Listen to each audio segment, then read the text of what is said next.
Hey dudes, it's your friend, the Reverend Pirate Frog.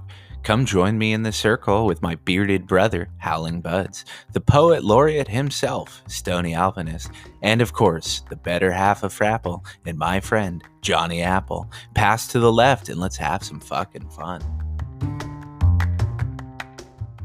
Welcome to the circle. I'm joined today by three of my friends. We have Howling on his deathbed. Thank you for joining us. Thanks. Glad to be here. Yeah, you sound fantastic and live. Awesome. I wanted to also introduce our guest, and he has now appeared the most on all of YAG content. Alebrije, thank you. Hey, thanks for having me, guys. Good to be here. Can't wait to get into it. It's we're slightly getting somewhat more control with our skills on the show, so hopefully it's better than last time. I doubt it severely. And I now must introduce the man who is going to attempt to get everything under control, and who patiently waited for me to introduce as I'm extending this just a bit longer. My dear friend Stoney. Stoney, how are you? All right. See, I actually made it. I didn't jump in all the way through. See, I made it as painful as possible. See, you did. You did. Good. Awesome. So, listen, everyone, thanks for joining us today. I totally appreciate you guys joining us for what we dig and the guest that we have today. Honestly, probably my first guest in this. So, but humbly, there's so much that I can go back to that we're the first and tied to. So having you here on the show is really an honor. So sit back and enjoy. It's going to be a lot of fun. But thank you so much for joining us first, right off the bat. Thank you, sir. I'm happy to be here. Yeah, especially with you and Howling both being newcomers since I was here last. Damn right. Well, see, they had the lead for most appearances on the podcast, and I said, this won't fucking stand. That's Alebrije's record. So I just put him on the show. So if you're not careful, I'll be sending you like a script and be like, hey, read this for me every week or so. Put you to work. Nah, but seriously, thank you. I can't wait, man. Yeah, I mean, it's I've now been over a year now growing and sitting back and looking through your website again today to just go back through some of the fun things that have been coming around, looking back to my Instagram page, looking at some of my tangy tib iguana. It kind of took me back, and I realized, you know what, especially when I saw like the launch of it, the tangy tib iguana was one of your firsts, and actually how I got to know Johnny and Rev. I almost did not jump at all into the Discord. I almost didn't join at all into the grow along. And it was just kind of last minute. And I was like, I don't know, maybe I'm going to buy some seeds. And I think I said to Johnny, hey, listen, I'm going to buy these seeds, but I don't think I'm good enough to grow. I don't think this is going to work out really well for me. So I'm just going to sit on them, and maybe I'll grow them once I kind of figure out what I'm doing. And of course, Johnny was like, you're out of your damn mind. Just throw the goddamn things in soil. I mentioned something to Rev, and he said the same thing. So, you know, I popped those in, and man, did that start a little bit of a growth between the two of us, man. So, and I'm just really excited to have you here. So thank you to start with for that very beginning, because that was one of my first grows. But you've had some incredible launches in the last year and a half. How many are you up to now? So we're about to do number 6 coming up on August 1st. Damn, man. Yeah, we did last year. We started in September. Was our first drop was the tangy. So that's awesome that it was one of your first grows, and yeah, it did bring a lot of the community together. It is sort of like how I galvanizing to Discord and all these things was, you know, through these grow along. So yeah, that's so cool. Yeah, we're about to start number 6, but we've just been doing, you know, 1 to 2 strains for each one. So we're still, you know, under 10 strains total. Well, and I love your off timing dates too. I know that that's something you've always kind of been talking through, is that, hey, there's common times when everyone does drops, but now there's kind of off times. You've done 6. So regularity, is there any sort of pattern to your drops? Or are you thinking, is this just like when then something feels right and you feel like you've got something that's really ready to go out, that's when you're doing it? Or I mean, I'm trying to get out ahead of it, because there is a lot of planning involved as far as just like figuring out the Alebrije itself, what's going to represent it, and finding the artist and dialing in the art. See, by this point, I already need to like have the plant bred, tested, have enough seed stock, be something like totally on my radar. I mean, I'm making a lot of different things, but only the ones that are really like I'm enjoying a lot are the ones that are actually going to come to market. So yeah, I got to get out ahead of it. And that's why I was like working on Tangy and working on Juicy Alhaloro, like working on Blues Rosso for a long time before, you know, we even did our first drop last September. So yeah, it takes a while. So I'm trying to get out ahead of it. But yeah, at the moment this year we decided to do seasonal. And so we just did in January was our winter drop, and I guess it was like May. I'm pretty stunned, honestly. Right. I can't remember. We did a spring drop. That was Yeah. that was the Sour Pears Zessa and the Gatuga. I totally forget. I think it was like April 6th or something. Yeah, it was right before May. Yeah, and then August is going to be our summer drop, and then I think we're looking at October, November-ish for a fall drop. I think I might only have one strain for that one. So yeah, sometimes it's going to be two, sometimes it's going to be one. It just depends on like what I have tested and what we're like out in front of as far as like designing the creature around it. Yeah, I think that's one of the things that I wanted to touch base on while we had some time in that sort of relationship between the artist and so I guess I'll ask that first, because I know first let me just say that the artwork and branding that you guys have laid out and the efforts that are put into it, the images, the design and the artwork is absolutely phenomenal. It is by far I would say outstands anything that I've seen in the market. And I have a marketing eye. I love branding. It's what I see there is such a delicate, beautiful design that is really, really well crafted and clearly meant to support a brand long standing. So, man, and you just came right out of the gun with it and the artwork. So like that artist, I guess, can we share a little bit about that? Like relationship, that collaboration, where does it start? Is it like start with you saying, hey, I'm getting these sort of connections to these animals to put them together with the Alebrije, or is it artists? Talk on that if you can. Yeah, so it's every time it's actually a different artist. We have had a couple overlaps so far. We had one woman artist from Mexico City who did 2 different designs, and then the guy that did our original logo, he's also from Mexico City. The guy that did our original logo also did the Tangy Tibaguano. So we've had a couple overlaps, but otherwise, I forget how many strains we're up to. It's like 7 or 8 or 9. One of those. One of those. Somewhere. Dude, it's the average grow. Ain't nobody listening anyway. Yeah. So then, are you doing all the art direction? So what we'll do is, it starts off with just we have a running list of potential names, sort of, as we've just thought of them, animal creatures. So the way we name ours is an Alebrije is a combo hybrid of a few different creatures, minimum of 2, but at least, sometimes it's 3 or 4 different animal body parts will show up. To keep things a little more simple, ours, we narrow it down to 2. So it's a hybrid of 2 animals, and we'll use the Spanish names of that animal and combine it together. We want that's the first step, is something, it needs to, like for Americans and Europeans and all around the world, it needs to be something that's not too difficult to say, which has like nixed a lot of potential names. There's so many like Spanish animal names that are just, no, that's way too crazy. Like that's gonna be really hard to pronounce. And so it's got to be something that like kind of rolls off the tongue as best as we can. And then we put an English descriptor word to kind of, we're a Spanglish speaking household, so we like to include that in the branding as well as much as possible. Same with just the name itself, Alebrije. We chose genetics to say it in English, to always just have that Spanglish in the background of the brand.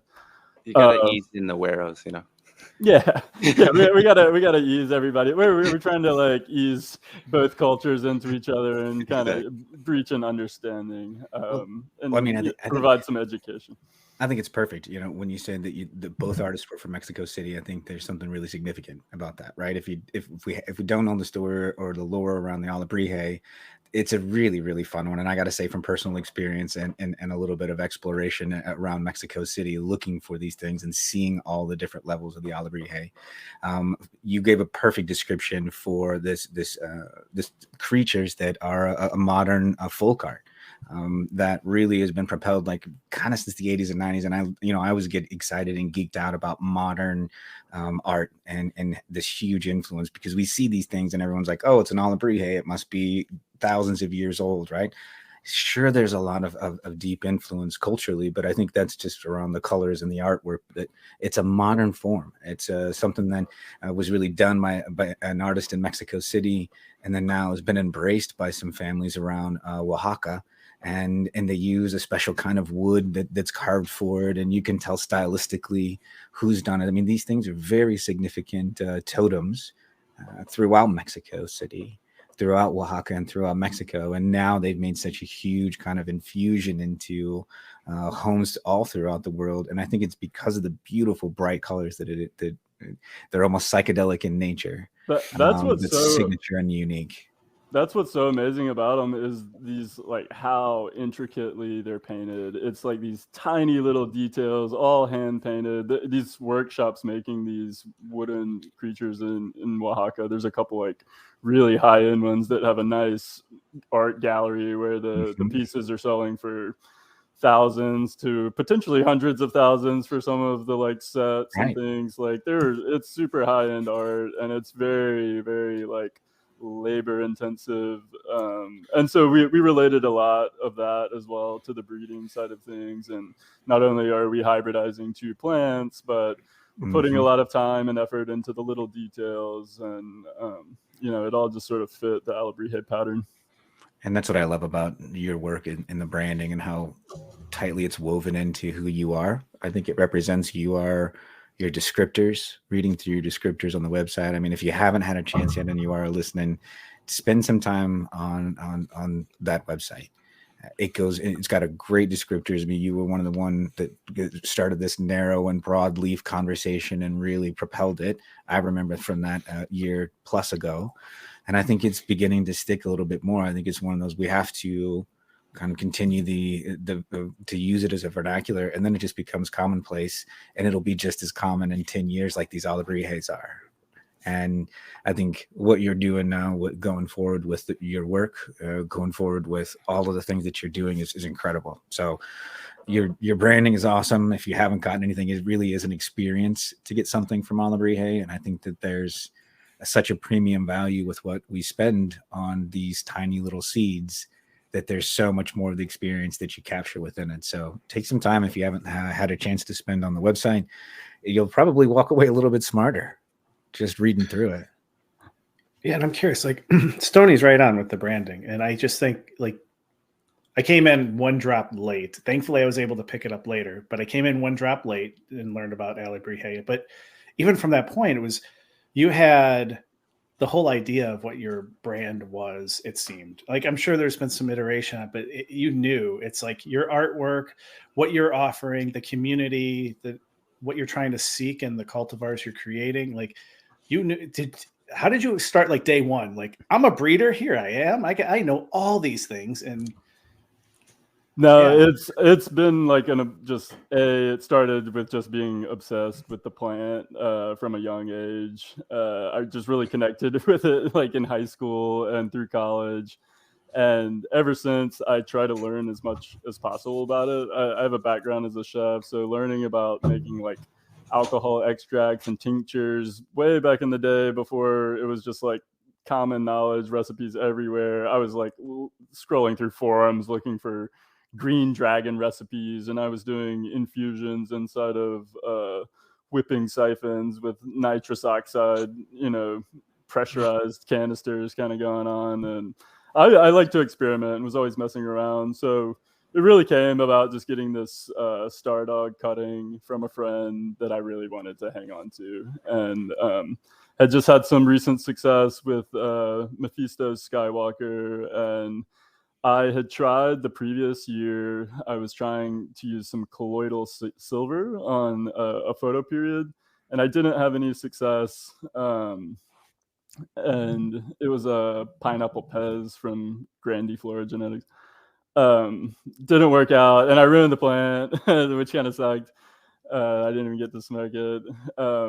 But anyway, the next year, I had already kind of like pegged that STS was going to be my next method when I wanted to try to reverse something. So I thought that Skywalker and that Star Dog would match up well. And I learned a lot in the process and made tons of mistakes and botched full generations along the way.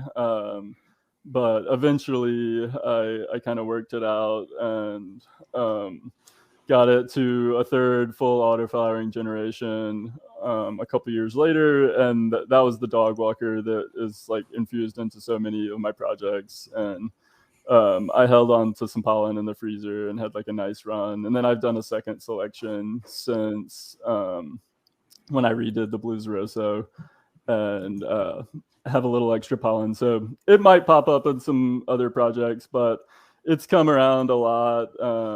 So I might let it rest for a while, but who knows when it might show its face. I had a question while I was listening to that. Also, it's amazing inside the mind, but how much better do you feel when you release something that you've put so much work into and people like it?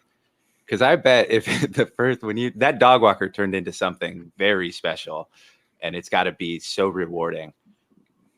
Yeah, it really is. Honestly, I mean, just you bringing that up, Tangy, it really is the thing. One of the ones that comes to mind that I've probably gotten so many compliments from people literally around the world, and talking about not only do they just enjoy the like effects and the flavors, but like it's having some medicinal healing aspects. It's great medicine. I say it's top 3 for me all time. Like it is absolutely some of my favorite medicine, and it's always funny when people try it for the first time because they're like, "Oh, it's tangy. Holy shit, tangy!" Like it's almost every single time. It's I had a lot of. Go ahead. I was just gonna say, all I know is that out of the collections of seeds I have, that is the one no one knows about. Like, if I give them a list saying, "Hey, what I'm willing to share," Tangy's not on that list. Neither are my jars that are sitting hiding somewhere. Like, and I've never done that with something. Yeah, it's great medicine, man. It seriously was amazing after doing that. It really helped the grow together that it was good because there's only so much you can do. But when it turned out to be that amazing, so much so that you get Mac doing a reversal, like you get so much. I think 3 or 4 in the new grow together are already doing Tangy second round already, and in a community where most people would rather run something new than run something else with autos, especially. That's got to be super rad. Like I'm definitely going to here in the future. No, it's a total honor, and even more so, there have been like a handful. I can think of at least 3 off the top of my head that have breeding projects, That's amazing. in the works or already done or planned with it. As though I myself, it's in the mix in a couple of different things I've got going, and definitely want to do a reversal of it, probably maybe later this year in the winter, and just hit some of my other favorite Naras and keep it going. And it's got a lot of great hasher qualities that I want to work it into some other hash forward projects I've got going. How amazing. So if you had a magical little wand and you could make it even better than what it is, what is it that you would push for? I mean, what are you hunting for in that Tangy? Since it's it's clear I'm hearing you're using it and seeing it in other gardens. Is like, what's your ideal? Because come on, you're a chef, it's always good, but it can always be better. Yeah, I mean, I love the terps on it. I get really like sweet baking notes and some tropical fruit mix. But I, at the same time, like it could be a little louder, to be honest. But that's that pound cake buttery note that came from like that overripe pineapple, like squished almost the texture. That was just so memorable, man. So memorable. Definitely. I mean, great. I mean, there's not a lot I would change on it. I mean, there were some structural issues there were some weird ones people found. So it wasn't, Beautiful is the word you're looking for. Yeah, unique. I mean, that's why I got a lot of flack, especially in the Reddit world, on releasing. Oh no! Whatever will you do? F2, I could care less. Did you wither up underneath your desk and cry for a little while? Man, that the world of Reddit's gonna. He summoned his fellow giants and declared war. No, I honestly could care less. That's what the essence of Alebrije is, just making what I want and working with fun plants and art and doing different things and just really one and dones. You know, Oh, I'm yeah. not. Yeah, I think I that's the have key. I have other like projects in the works that are going to be more long term, and we're working lines, further generations, and you know, with serious breeding goals. And Alebrije does have breeding goals, but they're all just, I don't know, more playful, fun, not necessarily like long line formations. Yeah. I don't see me going much past F3 on most things. I- Unless it's like a full photo period conversion. But again, like some of those full photo period conversions are sort of for other projects. So it might be a while before Alebrije sees another one. So a lot of it's just sort of the autos I've already made and autos I'm collecting and things are what a lot of the projects are going to be in the near future. And you Well, gotta I'll make say- And might we Yes. take a quick pause to remind that your first drop was a year plus ago, like just over a year ago. So the amount of effort and work that you've done now and your plans of your arc going forward, man, like, you know, and that's one of the things. Go ahead, Brad. I was going to say it's the amount of work is impressive, but I think we can all say that as in typical Reddit fashion, they were wrong, because I don't think Alebrije has any issues selling his gear or having people go, yeah, this is a terrible plant. Like everyone I run has been phenomenal, and I had a weird tangy and I loved it. Like, Yeah, so I mean, I the think weirder time will ones help. were awesome smokes, you know, just Yeah. because it's structurally weird. In fact, you know, often that points towards some land racy qualities that are usually going to be kind of especially in the narrow leaf world, a more heady cerebral effect. So it's not a bad thing to see. Which is what we're chasing, man. You know, it's good medicine. So it's all that we can look forward to, right? Great plants and a great dude. Also, we didn't even mention the charity, you know. That's also pretty cool, I guess. Thank you. We're actually heading down tomorrow bright and early. I wanted to bring it up. I'm so excited. Another trip. Are you going to document it as well? No doubt. Yeah, Hell we'll be showing all the dogs we find on Instagram, on the Save the Perros page. It should be linked in the Alebrije genetics Instagram.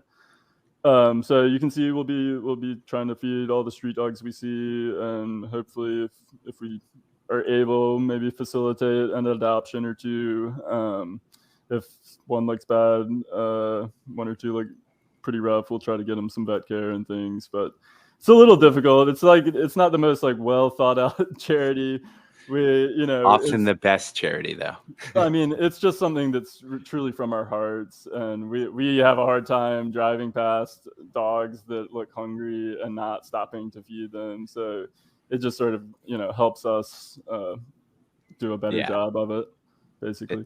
It's brilliant on all levels, and it's good for the soul. So it's all that you can really say. Yeah, I mean, you know, we wish we could do more, and if we lived there, we probably could. But you know, we do what we can while we're traveling around and seeing our family. But one day, hopefully, we'll be able to expand the project a little bit more. Well, when you have your big Mexican compound, and then I'm running your surf school, we can do more for the dogs. I love it. Totally. I won't actually teach anyone to surf, though, because that just get too many people there. So yeah, you just hang out and surf yourself. And yeah, no, they can watch. Weed. Yeah, exactly. I'll be a tester in more ways than one. Sounds good, man. But yeah, no, I'm really excited. I kind of want to get into this new drop. We've spoke about your past successes, and you deserve literally all the credit because it's been phenomenal. But this new one's got me really excited for multiple reasons. But I know we're dropping more than just the prized frog, and we'll get into that last. But do you want to shower Howling and Stoney with what else you're dropping that first? Yeah.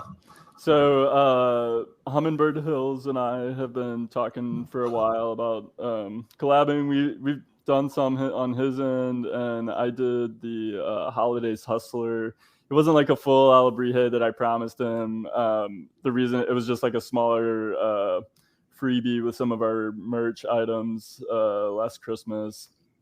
So I owed him a full Alebrije. We were just talking about doing a hummingbird deer for a long time, and I had the name pinned for a long time. And I popped a bunch of his Gouda. I think I popped like 5 of them.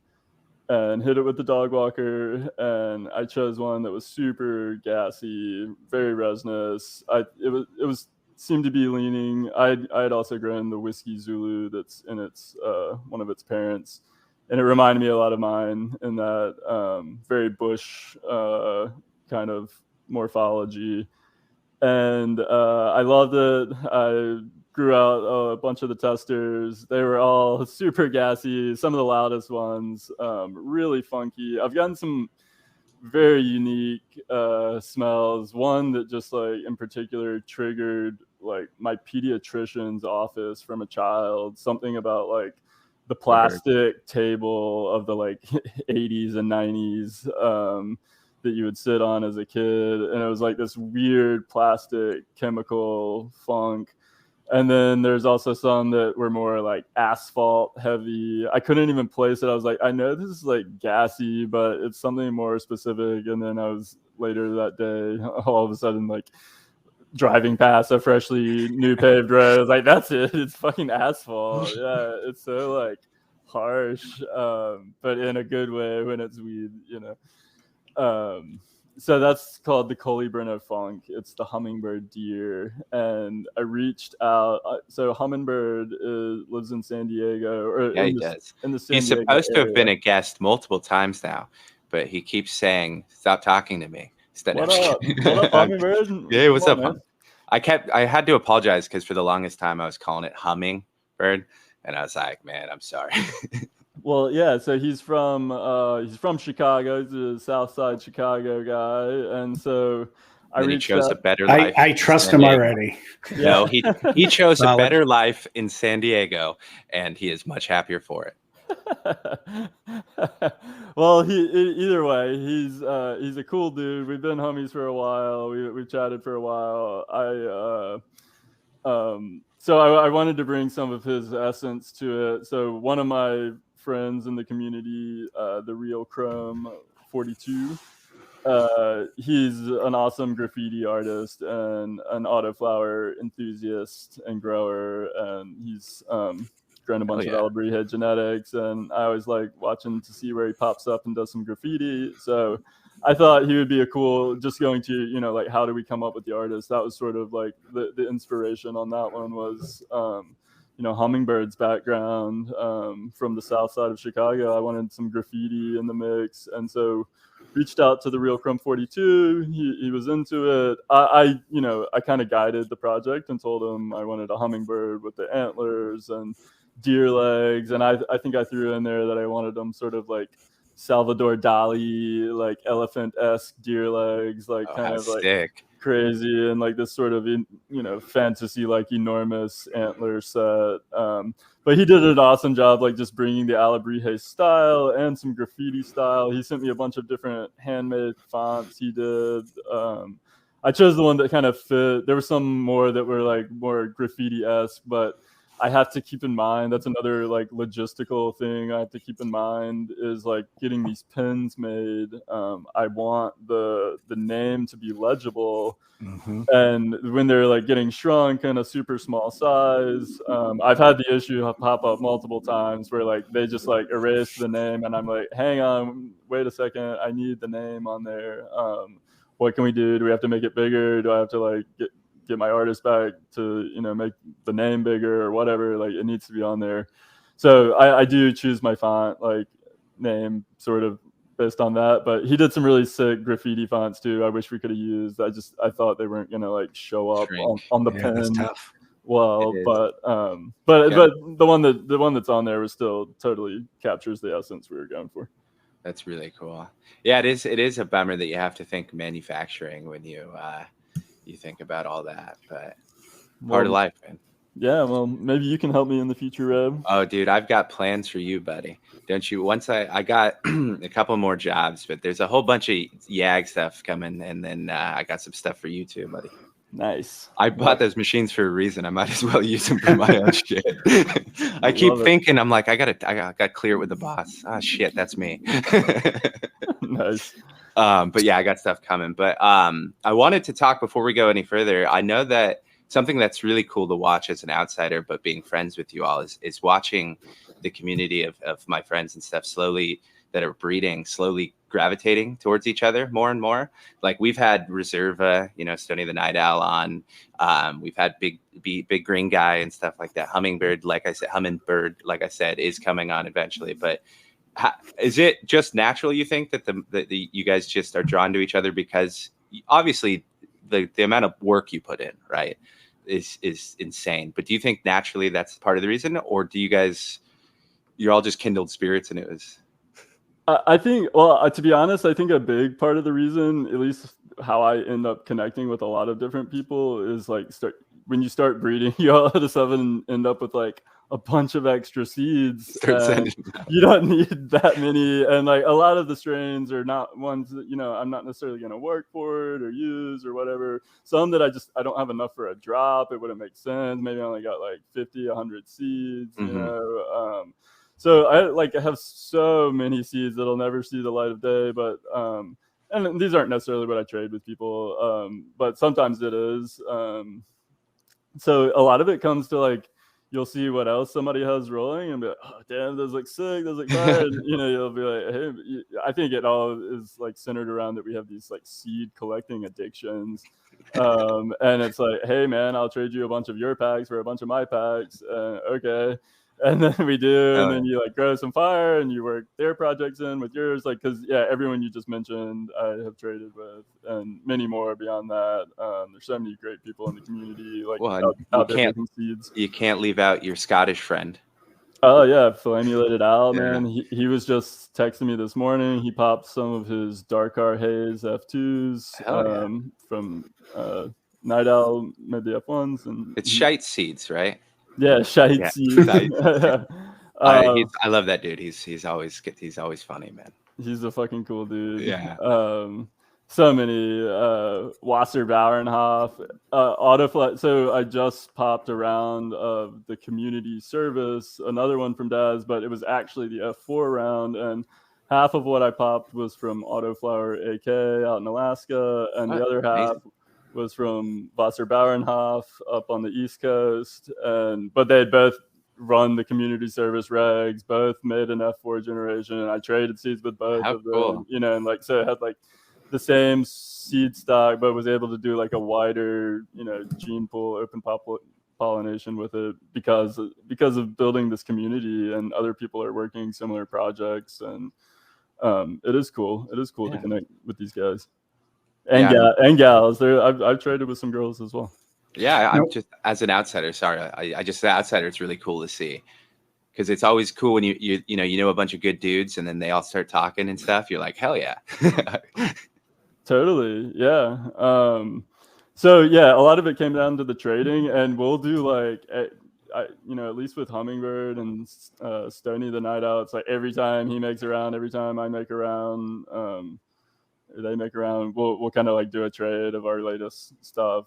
So a lot, like my seed stash has become ridiculous. I have so much stuff, and I also have purchased my own.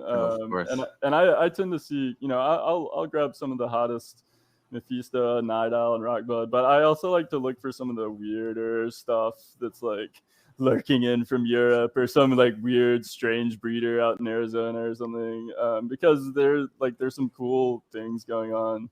Someone had like a full-on regular autoflower freak show with the freak leaf trait. I was like, what? How did I not hear about this? Like, why is that not everywhere? And the person that told me about it, I went and was able to grab, like, they sold out, but they actually gave me 3 freebie seeds with my order because I asked about it in the comments. Oh, hell yeah. Which was cool, but it's like, 3 is not a lot to work with these Gonna have to try really hard. But like this other dude, who was it? I don't think it was Roadie Grows. I can't remember at the moment. Sorry, I'm a little stoned. Crabby. He goes by Crabby these parts. Sorry to whoever it is.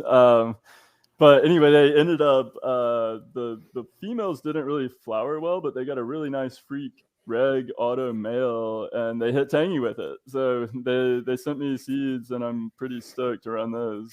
So yeah, amazing. Again, just like random community things you find.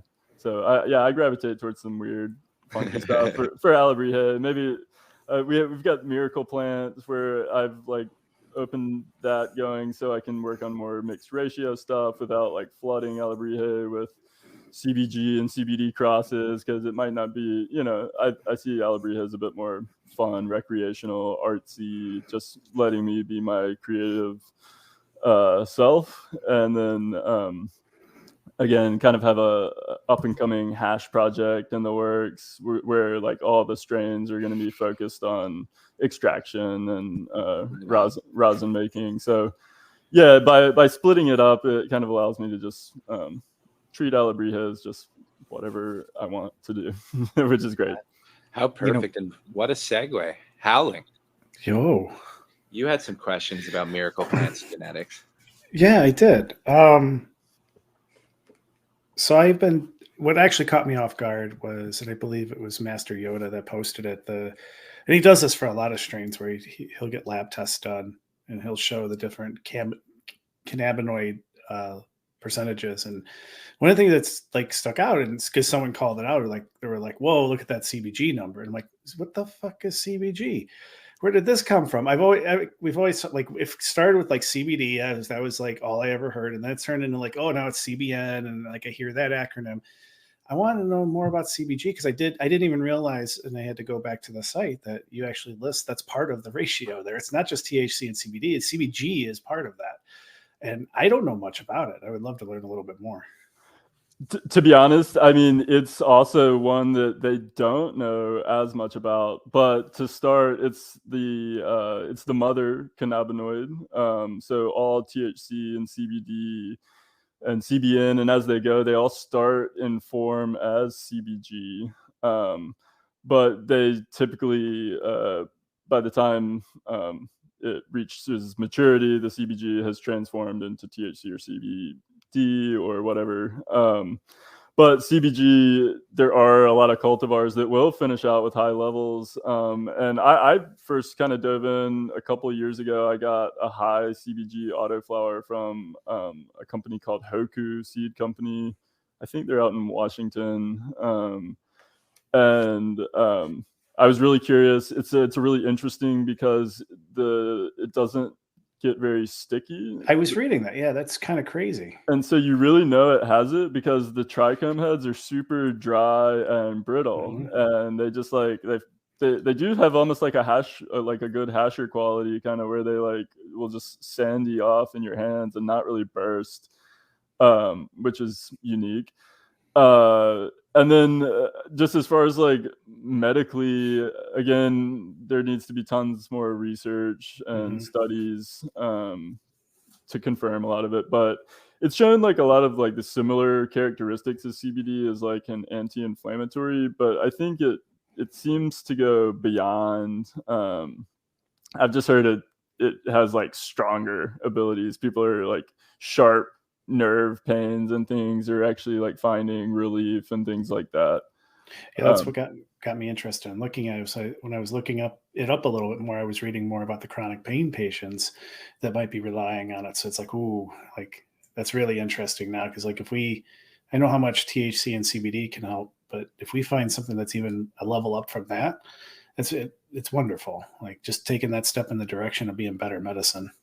Totally. So I've worked Hoku's CBG, high CBG auto into a few projects, and I think one of them came out as a freebie with the Balanced Gatuga. It was crossed with my dog walker. I need to get Master Yoda to test that one. I'd be curious to see the levels. But anyway, I was planning, again, space is tight. So it's like always trying to choose and prioritize projects. But I also, for Miracle Plant, I have like, it's a FEM line, and he gave me like a bunch. He gave me like 50 seeds, so I have a lot to work with, and I want to do a nice like CBG reversal and make some more just of that high CBG on its own, but also hit all the ones I've crossed, hit a lot of the other CBD crosses I've made and things, and just I want to make a bunch of different mixed ratios to start. Get them out there to the people, see what people gravitate towards, what's working. Hoping people will fill out these health and grower questionnaires I'm sending out, or I will be sending to everybody who buys a pack. They And get freebies if they do, right? yeah, so that's how they get the freebies, is if they fill out the questionnaire, they get, and the first round is a high CBG cross. So Howling, make sure you fill out your questionnaire. And then actually the way to get the second freebie is Master Yoda has agreed to accept like small mail-in samples. And if you'll send your sample in, and he'll test it for a small, I think we agreed to like $25 or something. It's not too bad. It's honestly really, really nice to know what you're smoking. And he like tested out several different of my phenos, and it's super cool now to make edibles with them and be able to have like a pretty good idea of like what sort of milligrams of CBD and CBG I'm putting per little MCT oil capsule and things. So yeah, I find great relief for my back pain with that one. Well, that's what my wife has, chronic back pain, and trying to find her a strain that helps that's really difficult, or you have to consume very large quantities of it. And so, yeah, I'm really interested in that. And I'm wondering, is that strain you mentioned, is that the only CBG, high CBG strain that you know of? Have you come across some others that look interesting? There's some others. I think there's a handful in the European breeders. I've seen like Royal Queen seeds and Dutch Passion, and I think even maybe Sweet Seeds. Those guys, and they're probably all from the same rooted seed stock, perhaps even all white labeled. I'm not sure, but I mean they're relatively low levels. Again, like mine tested out at it was like 5% CBD and 3% CBG and 2% THC, which it was a really cool ratio, and I really like the effects, and I do find it medicinal. But you are correct. You know, find it like upping the percentage wouldn't hurt on the medicinal front, and that's what, you know, through testing and through kind of like getting people's feedback and maybe like seeing which phenotypes might lean higher CBG or whatnot. And this isn't just talking about our first strain. This is any strain moving forward. This is how we want to work it and dial it in, is through community testing. And so we can like find the best phenotypes, which is hard to do in seeds. It's not like a photo period and we can just take the cutting and work with it. We kind of have to like hunt characteristics that we think will match up. And sort of work to, you know, get those levels as high as possible, and or at least find the ones that are clicking with certain terpene profiles and working for a certain ailment or whatnot. But the goal would be to, you know, eventually narrow it down to 5 to 10 different strains, and that are people really found helpful, and then sort of work those forward into stabilized, you know, lines. Too rad, man. It's too rad. See, Stoney has nothing to say. It's too cool. Oh, I'm lining up with questions. Don't speak for me yet, because you know, I've heard you talk so much around the medicinal side of it. We talked about the creative aspect to it. We talked a little bit about your the charity that's involved with it. The ceramics aspect to it too. You have such an incredible eye for that as well. I think you have one of the most incredible potters at beckoning hand to be making some incredible stuff that the community absolutely covets. There's talk about coffee, right? I hear this rumbling around all throughout. I'm really curious, and it's something that has just been swirling around in my brain for several weeks, just thinking about this. That step going into the breed, I mean, this must take an incredible amount of time. And I think that's something that we as like normal, just seed buyers, maybe take for granted, the amount of time and effort. Like just hearing you talk about having community testing, having an eye out for that. So that huge step, like I can only imagine right now, everything that you're talking about must consume well more than a full-time job, quote unquote. This is clearly a true passion that is moving into something even bigger for you, almost like a brand house that it goes. I don't know that there's a lot of breeders that step into that realm and take it to that level. And so that's, you know, I'm really curious, like what drives you to really push this into the industry in such a way that's so broad spectrum and really trying to encompass a whole community. Like, what drives you with that, man? I mean, to be honest, it's not just like a single thing. It's me just sort of following my different passions. So the pottery is my wife. So that was a really cool way of, we wanted to do the brand together. So her jumping in and bringing the pottery aspect, and in the first drop we had the little tangy tiboguana colored plant markers, and I still rock it. Highly coveted.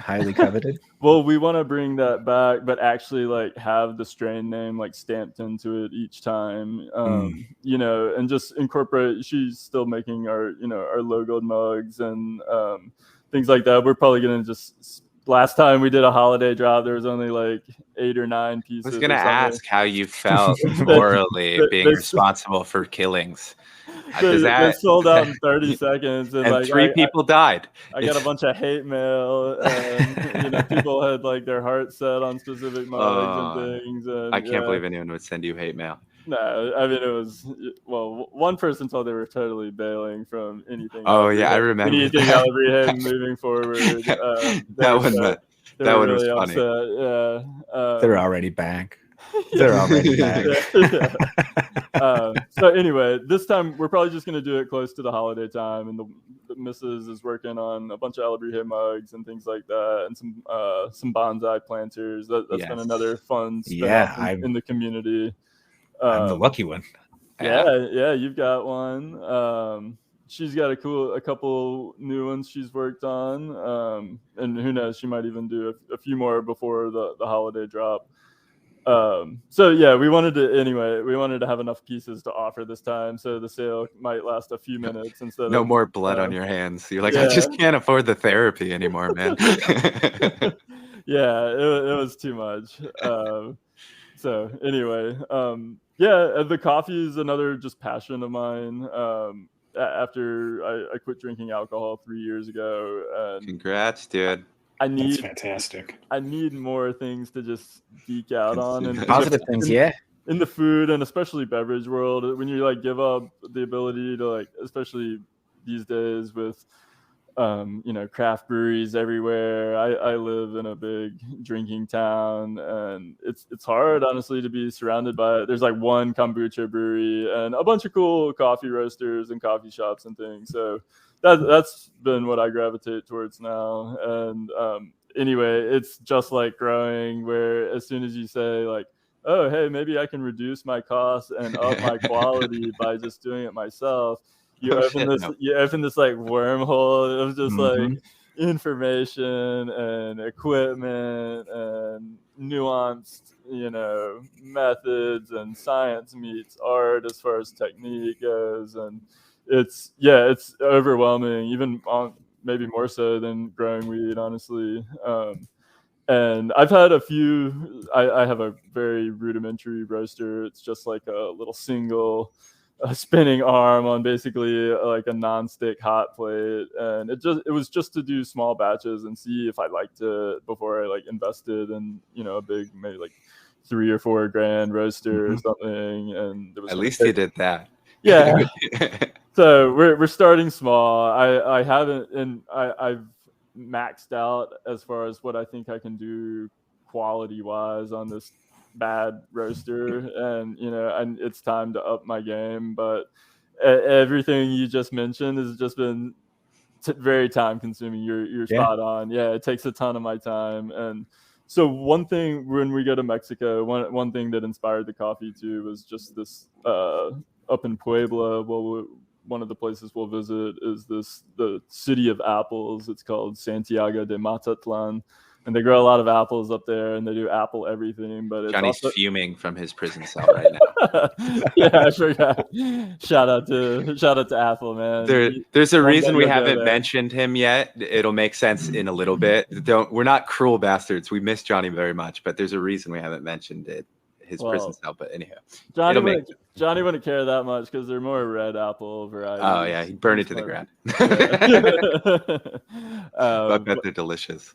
Yeah, no, they're awesome, and they do apple everything you can imagine, and very cool apple in moles and things like that. But it's also like a really cool coffee producing region, and some of the best coffee I've ever had in the world was from that town. And loudest terps, man, like smell it through multiple suitcases and bags wrapped up. Smuggling those beans, baby. Yeah, I mean it's all legal.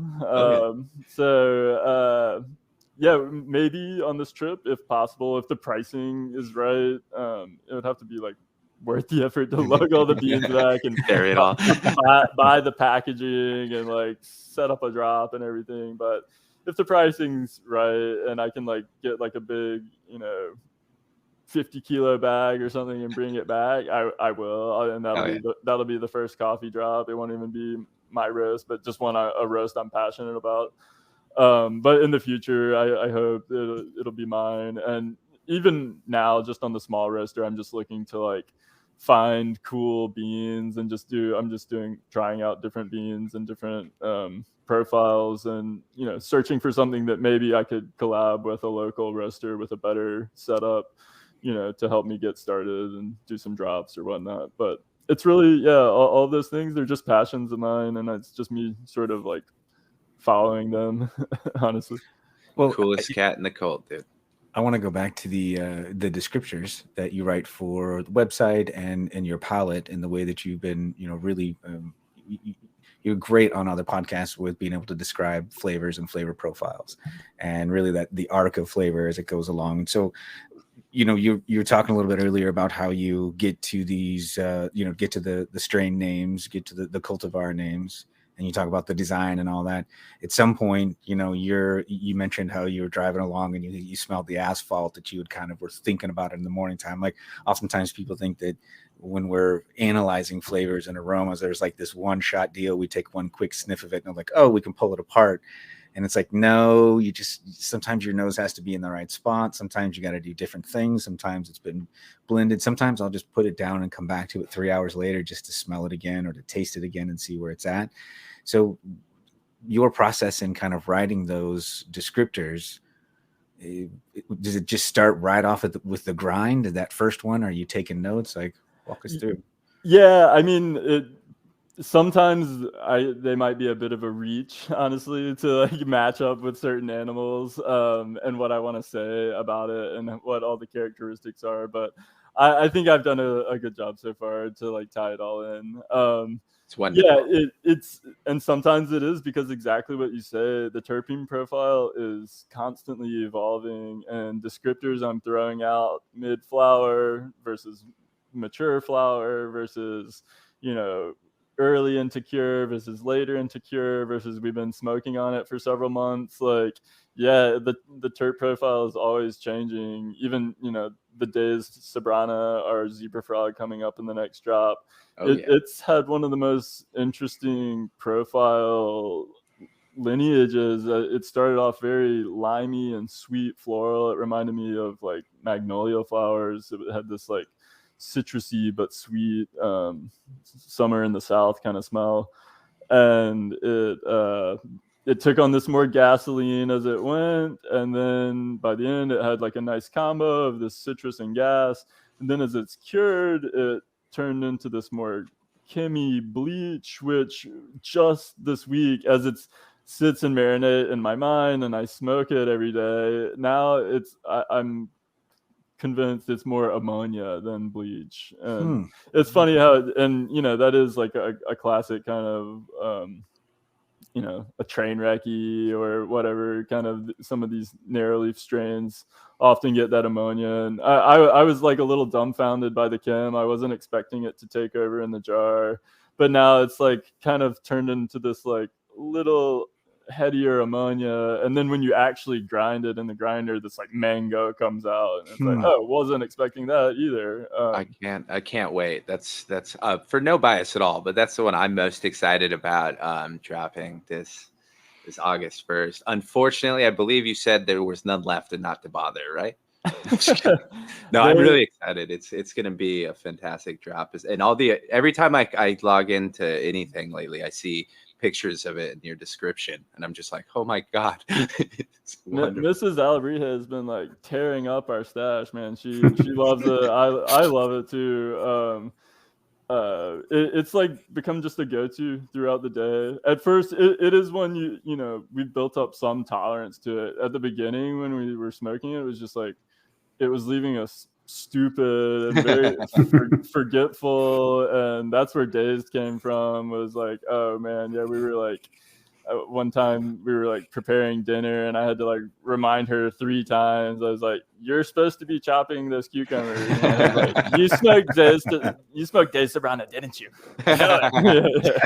Oh, wonderful. It sounds, yeah, it's just more, see, and it's those kind of stories that I'm just like, man, that's I'm planning it as soon as I can, man. But as we've smoked on it, you know, for a few months, you know, it's now it's just a great uplifting strain through the day. I find it's one that I'm a terrible self-taught. I wouldn't even say I play guitar. I just like to learn little tabs and things, but certain strains does not work out, and I feel my fingers just won't move. But Days Sobrano is one where it just like flows, and I find it easier to do creative tasks. Performance enhancing. I love it. Yeah. So while sometimes might be forgetful, depending on dosage. Both of which are performance enhancing for me. If I can forget about something, I'm also not doing it, man. Right.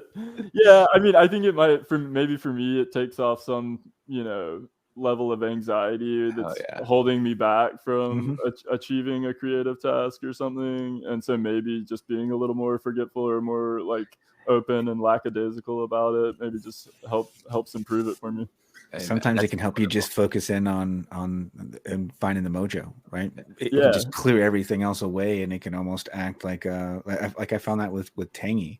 And I think that was the haze aspect of it, that it really it was almost like an ADHD medicine, right? It was in a speedy in a sense, but it helped to really focus in. And so if you could find that mojo, I found that with the Tangy too, that it would just help me, you know, my fingers kind of roll along with my guitar as well. So it and I found it with other creative things too. It just really helped to hone it in. So it doesn't always necessarily have to, like, oftentimes so many people think, I think, like you said, takes the anxiety and takes the stress off. But I think there is something to be said about something in sativa leaning that helps you to really focus in if the mind works that way. So for me, super creative with it. Totally agree. Yeah. It's fantastic. And because we are also promoting, there's also Nancy Reagan, right? Yeah. So that's an interesting one. Yeah. It's going to be our first regular seed release. Hell yeah. It's coming along with a Drug War veteran t-shirt.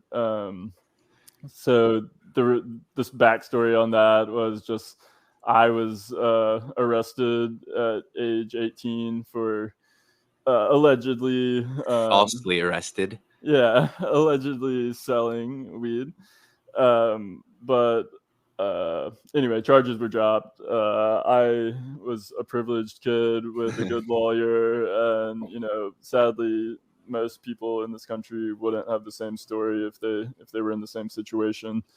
And you know, it's something I just feel that no one should be in prison for cannabis, and I think we're way too far into the, you know, legal world, and especially, you know, some of y'all states, California and whatnot. Oh, yeah. And when you look at some of these other illegal states, it's just like it's crazy that people are still getting locked up, and when other people around the country are making billions of dollars on it, and you know, it's in the hypocrisy, operators and whatnot. It's the crazy. Hypocrisy is insane too. I mean, we can go on about the evils of the drug war, and one day we will, because we'll have a whole episode dedicated to fuckheads. But I mean, we don't need to dive in. So obviously we all know the roots, but so anyway, we worked with good community friend Bracked to the Future, made a sweet and I'm gonna do a post about it soon. Don't spoil it. I'm not, but he like, in his own words, he wanted to be respectful as far as like these about these like Vietnam War veteran logos and things. So he based it very much on those, but in a respectful way, he kind of like altered it to make it very cannabis themed and a lot of fun. And anyway, the proceeds, a portion of the proceeds, I think it's 50%, is going to go to a family that we're going to be connected via Last Prisoner Project with. Someone who has like the primary breadwinner of the family is in prison over a nonviolent cannabis charge, and it's a small little fundraiser, but it's just the thought that counts again, to sort of help someone out who's struggling through just a silly notion that cannabis is illegal in this country. Basically. Yeah. I mean, even though it is a little bit, I think if you can change that one family, or every dollar and every eyeball is worth it, man, because you're right. So many people, like I live in a legal state, but it wasn't legal when it was legal, like it was not legal for me in high school. Right. And we always had to worry about it, but that shit feels so far away.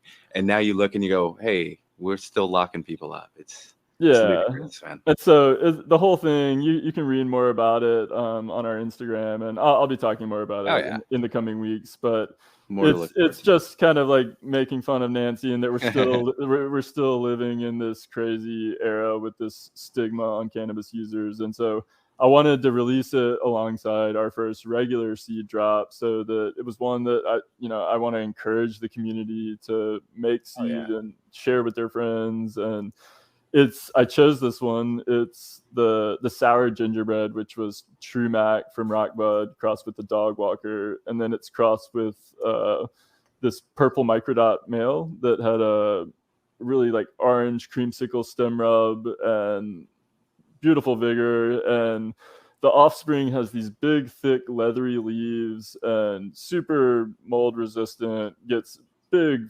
frosty frosty rails like running down the leaves, and has this kind of putrid black pepper meets fruity pepper kind of smell to it. It's a really unique, interesting one. How cool.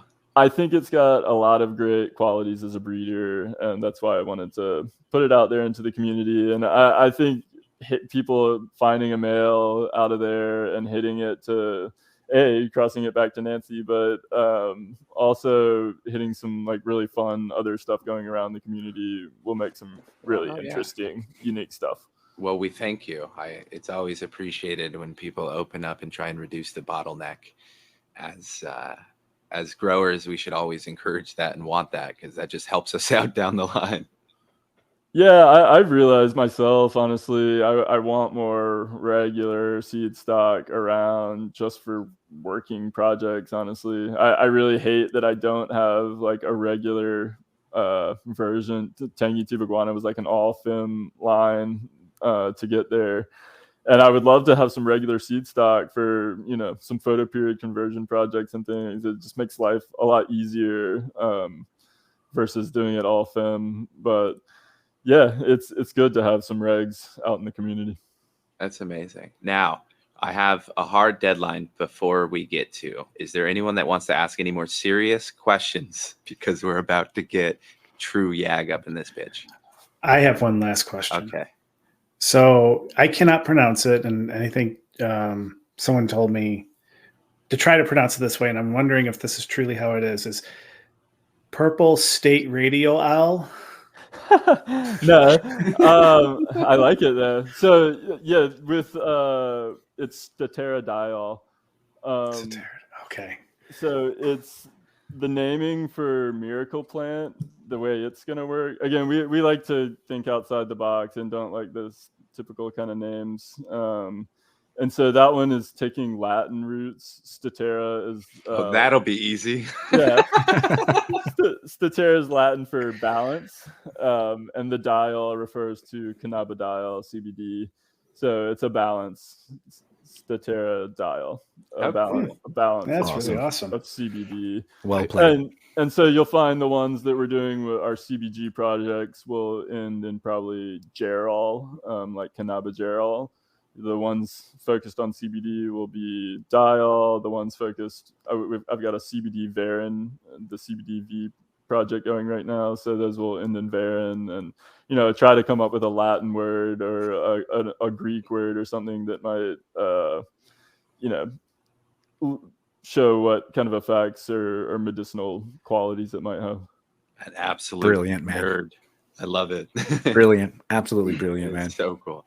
Yeah. Thanks. Great question too, Howling. Now, let me turn your attention to the way Yag should be run. Now, Johnny can't be here right now. However, he has a very, very popular question. What's your topping? Do you go cheese pizza or pepperoni or topping? Well, you got to open it wide up. You can't narrow them down to just those three. So okay, you're getting just a slice of pizza. Well, he's pretty spot on. So it depends on where we're going. Like in New York, I'm getting probably like a slice of pepperoni. But if we're going to like a Neapolitan, a Napoli style wood-fired pizza place, the wife and I would just do margarita. We think that's like the true test of the place. Benchmark, right? Those places don't typically let me in, so I'm not sure what that kind of pizza is. But I do get let into a lot of sandwich places, and that's our other question. What's your go-to sandwich? Okay, so we have this a torta is like a Mexican style sandwich, kind of on French bread, and we have this one close to our house. It's so good and consistent. You either get it's a Milanesa. It's like you can either get chicken or steak. So they just pound it out, bread it, fry it. So it's this like big, flat, tender piece of meat. And on it, they put like a chipotle mayonnaise, avocado, queso Oaxaca, like pickled red onions, pickled jalapenos. I'm probably forgetting something like cilantro and some like shredded purple cabbage, and it's so good, man. I get it almost once a week. It's a good right on. Sounds it. I'm way too hungry now. I'm way too hungry thinking. It always backfires, but I wanted to do it, for his sake. So when he gets released, he can listen and feel at home. That's amazing, dude. I'm really excited. So all three are dropping August 1st. Correct. Get the Drug War Veteran t-shirt and all of those regs, which is fantastic. Are you ever going to take a day off other than, because even your vacation, you go and help dogs. So we can call that as a work trip. But do you have any plans in the future of taking any time off? Yeah, travel is my ultimate passion, and it's something I think a lot about. And yeah, since 2020, we went to Morocco and Spain and Amsterdam. We did a little like cannabis tour of Europe and North Africa, which was a lot of fun. But then since the pandemic, we've only been going to Mexico, and I think we might not go to Mexico next year. And we're talking about maybe going to Thailand or something like that. Which who knows, maybe we'll feed some street dogs there. But I try to like wind up projects. I pretty much shut the whole operation down to be heading tomorrow to Mexico for a couple weeks. Perfect. Besides one little 2x2 I had to take over to my parents' house to hold some photo period moms and a little small project that's going on. Excellent. What are you looking forward to most bite wise? Like what flavors or what meal? What are you looking forward to most in vacation the next couple of weeks? Ooh, that's a tough one. I'm sure, because the last time I was there, man, it changed the way I thought about food. But I want to hear yours. I've got like we always go to some of our favorite spots. One, it's so simple, but it's just so good that comes to mind is just a street vendor in the neighborhood of Polanco in Mexico City, and it's like fried quesadillas, but it's like this really good masa dough with he just puts queso Oaxaca in it and like folds it like an empanada, but then just deep fries it, and then he tops it with a little bit of sour cream or crema. And his salsa verde is what like seals the deal for me. Is it's like a totally raw one, which I love the raw, and it's like super spicy and tart and fruity and delicious. And so like when you get all of that, like that perfectly fried masa dough with that gooey cheese and the crema and the tart salsa, spicy. So good. Man, all those textures too with the crispiness that's going on.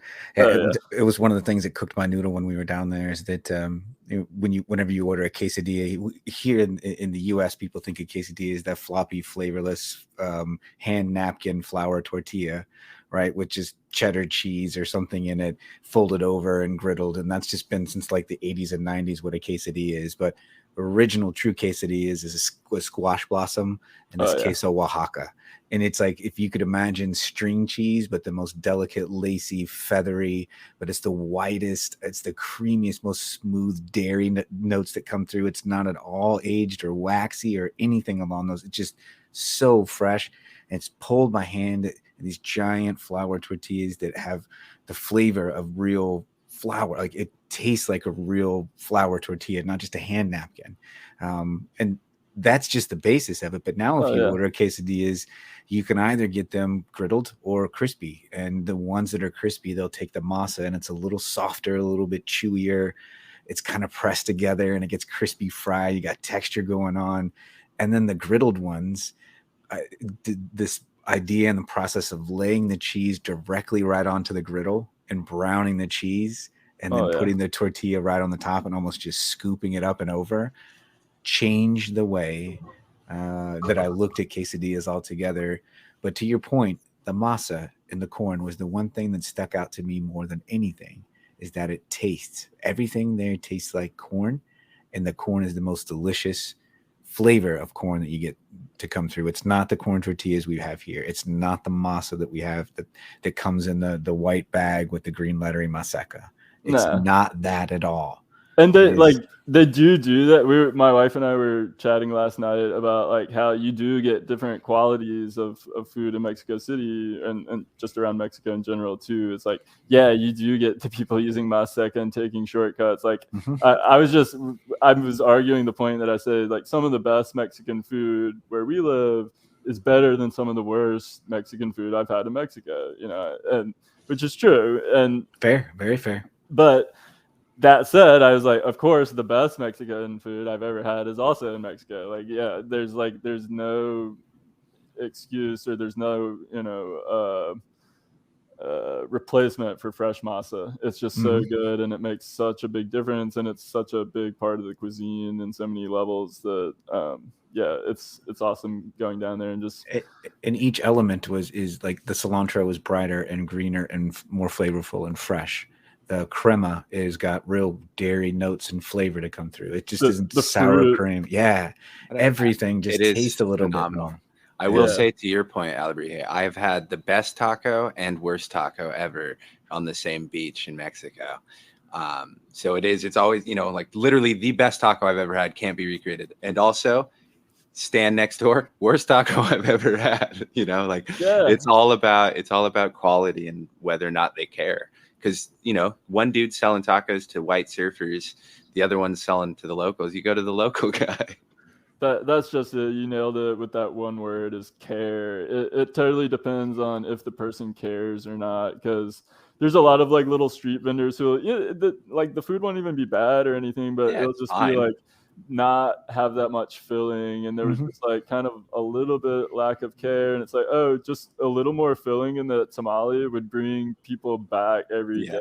So you're shooting yourself in the foot by kind of like cheaping it a little bit, and if you just put more filling, you'd get more return customers. And I started skipping this one woman, just close to our apartment in Mexico, and I love tamales in the morning, but she just never put enough filling, so I started bypassing her, and it's like, you're like, the flavor wasn't bad, nothing else was bad, you just skimped on the filling. I just needed two. So you get all qualities, but it's such a magical place for food, and you're right, the ingredients, especially I'd say fruit and some of the things that most of what we're seeing in this country are coming from there. When you get them down there, it's just that much better. Oh yeah, and my impression with Mexico City really was because it's such a diverse cuisine right now. There's so many cultures that are blending in Mexico City right now, that the cuisine is something really remarkable new. There's a modern cuisine that's coming around from it. mentioned it quite a bit to some friends that it reminds me a lot of like the Bay Area during the late 80s, early 90s, where it was really, you're starting to see this real concentration on local ingredients. If it's Oaxacan cheese, they're telling you it's Oaxacan cheese, and it's Oaxacan cheese.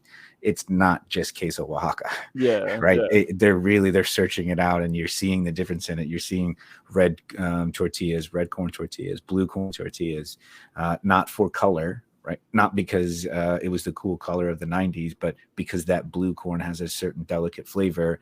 And not only that, they're pairing it too. So they're using red corn tortillas. They're a little bit more bitter, a little bit more on the like minerally, got a little bit more of that flavor profile, balancing it with different cheeses. So they're taking a modern approach, and I think that's a lot of what it's so cool to me, and I think speaks so much to your brand, is that we talk about Mexico City, you have these connotations of Mexico as this kind of one-dimensional food that we've really kind of washed down to this border cuisine that we're used to.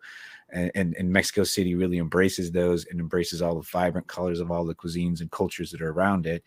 And you reflect that within your brand, within Alebrije. And I think that's, back to where we were from the very beginning with this, that, your trip to Mexico City kind of recharges you in a sense. I think it gives you this cultural recharge and inspiration too, because the colors and everything down there is so vibrant. I'm sure it's a total reset and recharge.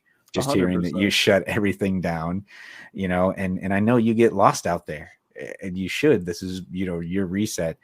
I would imagine that there's a ton of ideas that are going to be generated in the next 2 weeks. Oh yeah, I mean, especially when it comes to like thinking about the animals and the names, and like seeing all these little, trinkets of Alebrijes around and things, just looking at them and thinking about them and what name I might want to pair with what. Yeah, I have a running list of my seed collection and potential pollen donors down the line, and I'm always constantly moving around. I was going to say, how often do you shuffle?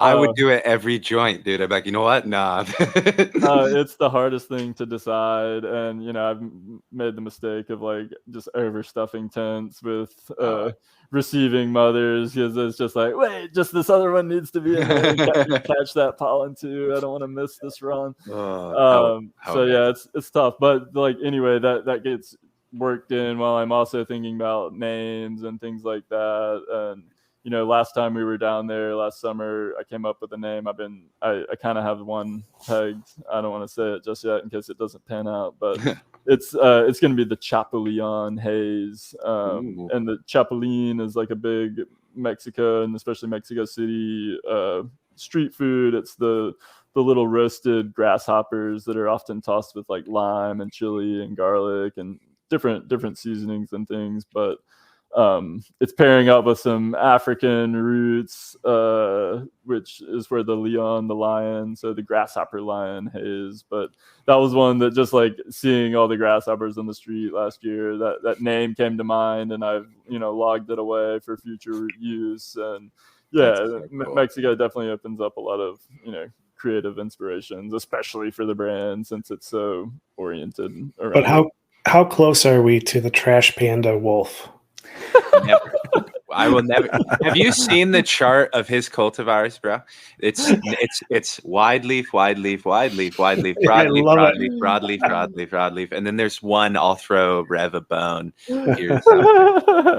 No, there's a ton of narrow stuff. I mentioned a tangy reversal line, and some of the winners from that will certainly make it to become full-blown Alebrije. I appreciate it. I wasn't trying to guilt you into it. More so just whatever brings howling joy, I like to crush immediately.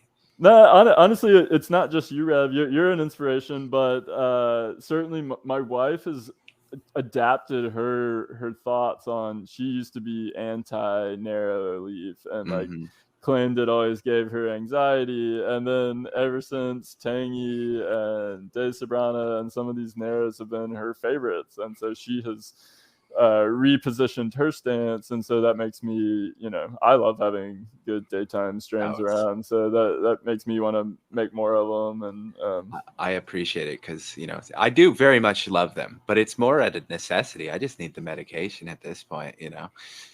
Well, that's where the broadleaves are also a necessity for us. Is like Exactly. I don't think we could sleep without a good broadleaf on hand as well. We've just years of always just having that nightcap puff, and Tangy won't cut it for that one for me. So Yes. So but both have their They absolutely do. I think like with all things in life, balance is necessary.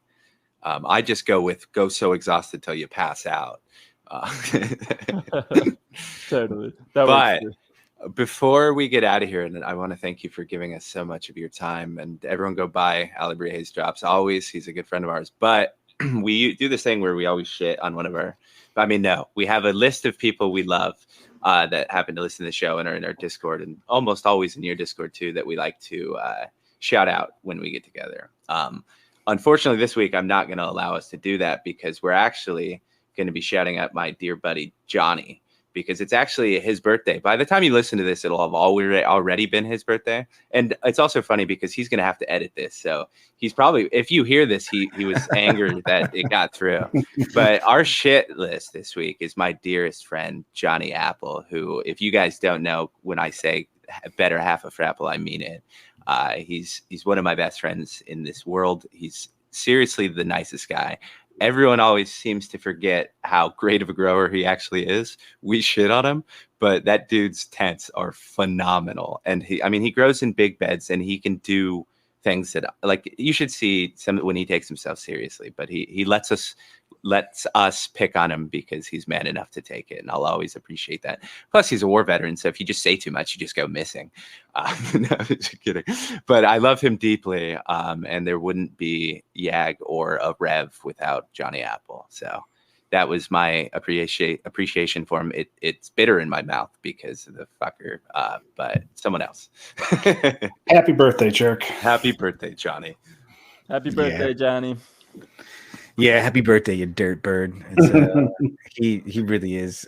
I'm glad he's on our shit list, and I hope everyone that hears this even goes back and calls and gives him shit again on the Discord for it, because he deserves it. I mean, he's he truly is all of those things Rev said, and probably a little bit more. There's even more people don't know that behind the scenes when you really get to know Johnny. So if the lucky ones that get to know him outside of it and chat with him a little bit, you see a completely different side. And I tell you, every time I see him on here and on the Discord, you start to see these peaks of the real Johnny coming through, the one that we get to see. So I hope this year brings him another incredible year ahead, and just a little bit closer to the Johnny we all know getting shared with the rest of the world. So happy birthday, you dirty bird. At the very least, he can play this for the judge as like a testimony that people do enjoy him, right? From me, I don't think that's going to character witness. Not me either. Anywho, yeah, we love you to death, dude. Thank you so much, Alebrije, for joining us. Thank you, Howling, for getting out of your deathbed to say the occasional word and ask a good question. Stoney, once again, thank you for having us. Do you have anything to plug? Alebrije, we'll start with you, other than the obvious drop. Nah, just the drop. Nah, that's all I can think of. Sorry. No, it's okay. Stay tuned for dogs pictures. There you go. Oh yeah. Stay tuned for some. Go follow Save the Perros and check out what we'll be up to these next few weeks. I'll be posting more about the drop as we draw near as well. So I will remember. I appreciate you guys having me. Oh, dude, thank you. Thank you for coming back. Usually when we have people on, they send us a letter like saying, please don't contact us again. Don't ever let the Rev anywhere near me. No, but in all seriousness, thank you again, my friend. Coolest cat in the cult for a reason. And I'm honored to be your friend. I'm big friend and fan of the show. So always a thrill to be here, man. Thanks. That's how you. Thanks, dude. Yeah, travel safe, travel well, enjoy it, get all the inspiration. I can't wait for what all that inspiration brings in the next year. So good luck on the next one. Can't wait to see you again, dude. Stoney, do you have anything to plug? Do I have anything to plug? I guess I think I know what my fourth slot in my auto run's going to be. Well, at least it's narrowed down to, I don't know, 4 choices of Alebrije. So I think that's my plug. Is the last slot is nailed in. So yeah. For sure. Thank you. Big plug on that. And I will be ready for this next drop. So, Howling, anything for you? Yeah. Just to piggyback on that, 2 of my 3 tents are going to be Alebrije or Miracle Plant Genetics. So I'm tired of being so far behind and watching people grow this shit. So I decided, my tents are being taken over. Other than our Grow Together, the Hazy Summer, it's all Alebrije and Miracle Plant. Look at that. My real plug, though, is thing that's keeping me from going nuts right now as I have to watch what I eat is Albanese gummy bears. And if you have not been from Indiana and got... If you've not been from Indiana, well, I'm out. If you have been to Indiana, there's a confectionery called Albanese, and now you can get their stuff in like so many Midwest stores. And they have the best gummy bears, and I'm eating them by the handful just because it's gelatin and sugar, and I can eat that right now. So that's my plug. Go get you some. There you go. I guess my plug, thanks for asking, Howling, will be we need to have a conversation about where the Midwest really is, because the Midwest is nowhere west in the United States. It's not in the middle of anything, right? But that's a whole other topic for another day. We got that Central Coast, but we got you. We'll get there. We'll get back to it. No, there's no Central Coast either. The coast, never. Anywho, everybody have a great night. Go with Frog. See you all soon. Love you guys. Later, guys. Bye. Wait 1 fucking second. Wait 1 second. You think I'm going to let this shit slide? No. Thanks for all the birthday wishes, everybody. But we got to give somebody a pack of seeds for all these birthday wishes. First person to text Howling, I love you, gets a pack of seeds. Hit him up. Thanks for listening, everybody. Peace.